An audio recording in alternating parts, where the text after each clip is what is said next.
Hi, I'm Stuart, and I live in a 3-storey Edwardian house in Muswell Hill, N10, 2,000 square feet. That's about 170 square metres. So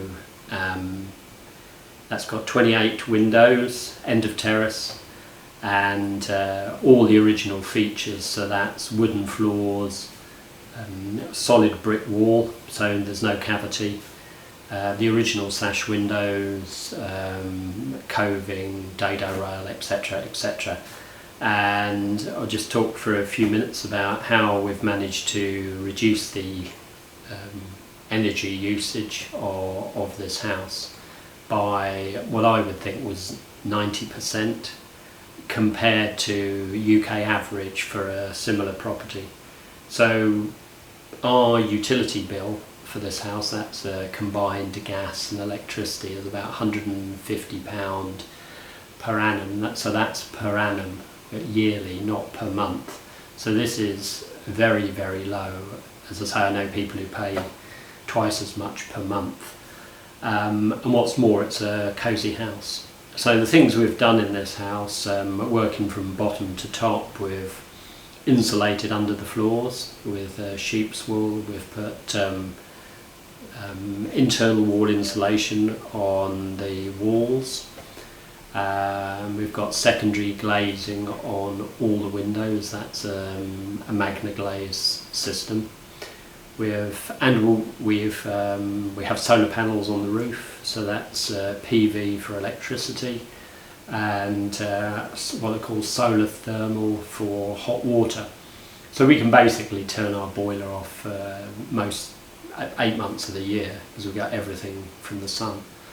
And what's more, in the winter we primarily heat the house on wood. So we have a wood burner here in the ground floor with a fan which pushes the heat upstairs.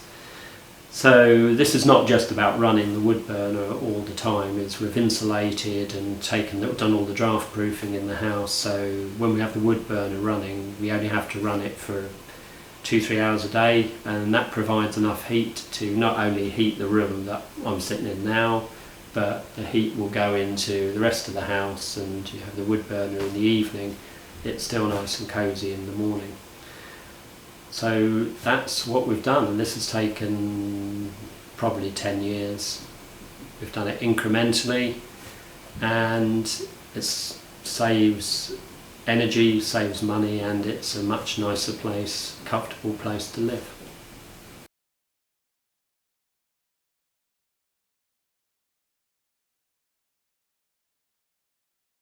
Because we heat with wood, you need to plan ahead and have enough logs, usually for a year or a year and a half in advance, preferably longer, so you can have unseasoned wet wood, and you split it and let it dry out before you burn it. And we have it organised so we know where so we always burn the oldest wood first, which burns better, lower emissions, more heat, and a nicer burn.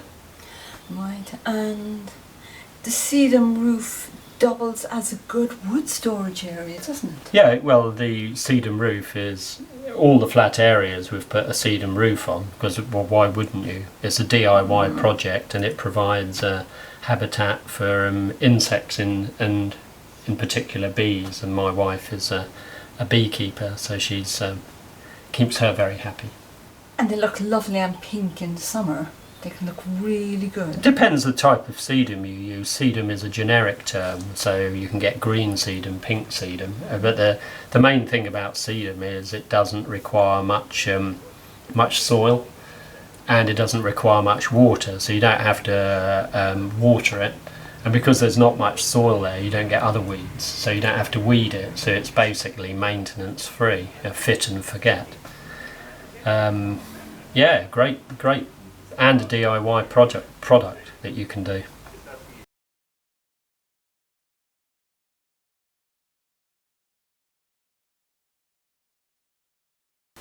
Yeah, so we have a wood stove here. It's a Clearview Vision, which it works really, really well, and this basically heats our entire house. So the stove is not connected to the radiators, but what you do have is a fan above the stove, which is powered by the rising hot air, so the heat from the stove is pushed out of the door of this room and it goes up and it percolates through the whole of the house. So in the winter time we would run the stove from late afternoon and stop around 9 o'clock, and that's enough heat for the whole of the house, because we've done the insulation and draft proofing for the whole of the house.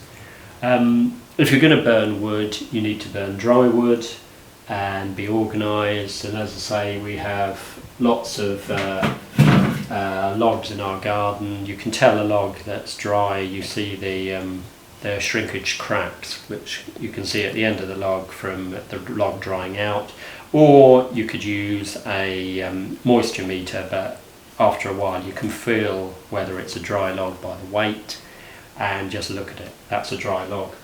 And have kindling and be organised, and as I say, burning with wood is sustainable if you're buying your logs from a sustainable source, which we do procure.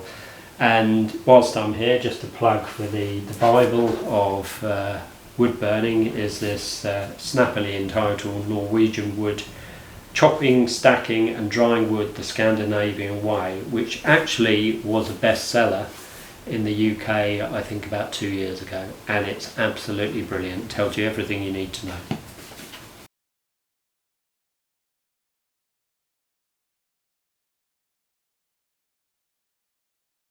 One of the easiest things to do in a house is actually to put a porch into the house, and many Edwardian houses would originally have had a porch, but they were taken out. So here we've put in an internal porch, which basically is double doors.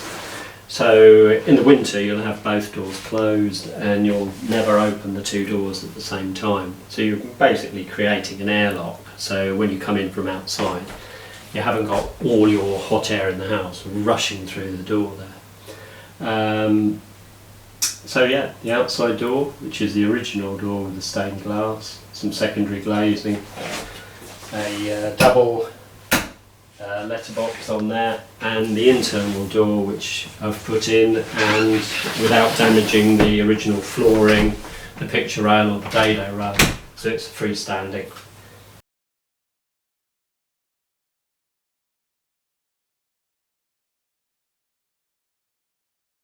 Yeah, so in the eco-refurb, it's not just about the big things, there's also lots of little things you can do in a house to improve the energy efficiency. So, for example, use curtains and actually use them, pull them in the winter. We've had thermal images done of the house, and the difference between having the curtains and not having the curtains pulled is massive.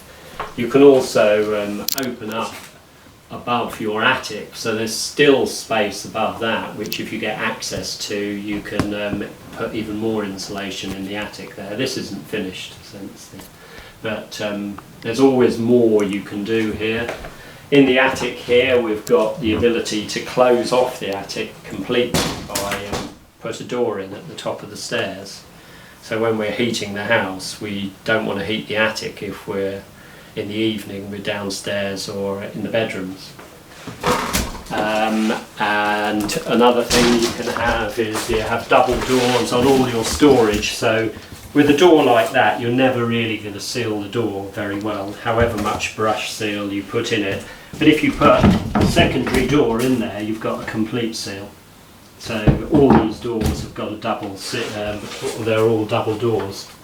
And of course, you know, having your Velux blinds, but not just the cheapest blinds, buy the ones that actually provide insulation, and also prevent it as much overheating in the summer as being cold in the winter.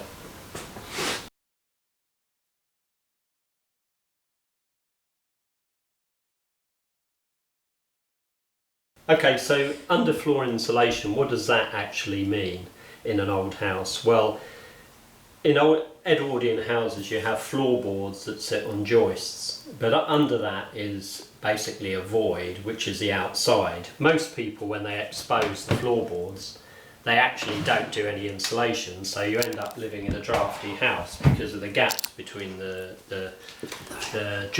floorboards. So what we've done is we've gone under the floor in the house and we've used this wool material to insulate between the joists. So what I'm going to show you now is how much room we've got under the house and how we can do this. So I actually did this house by getting under the floor and doing it all from underneath by pushing the insulation up between the joists and then using chicken wire under the insulation and a staple gun lying on my back to attach the chicken wire. And as I say, I've done the entire floor of this house. So this is basically like living on top of a woolen blanket. So just to show you how much room we've got here, I'm now standing in the underfloor, so there's very little room here, but actually there is enough room to get into just by bending myself and getting under. I can get underneath, and working with somebody else I can work under the floor and push the insulation up. So I'm not going to disappear, I'm just going to lie down to show that this is possible, and then I'll come back up. So that's me under the floor, how I worked, which isn't as difficult as it sounds or as unpleasant, because once you clean out the underfloor and you go down with lights, and it's actually quite an easy thing to do and very therapeutic. Tell me, Stuart, did you have to take up all these floorboards? Well, there are two ways of putting the insulation under the floor. You could take up all the floorboards, which means you're going to have to take the nails out of the floorboards, and you're going to have to put the floorboards back in exactly the same order they were when you put them back down. Plus, with old floorboards, you're almost certainly going to damage them. Then you have to replace with floorboards looking like the original. So that's one way of doing it, which would also mean you can't use the room while the work's going on.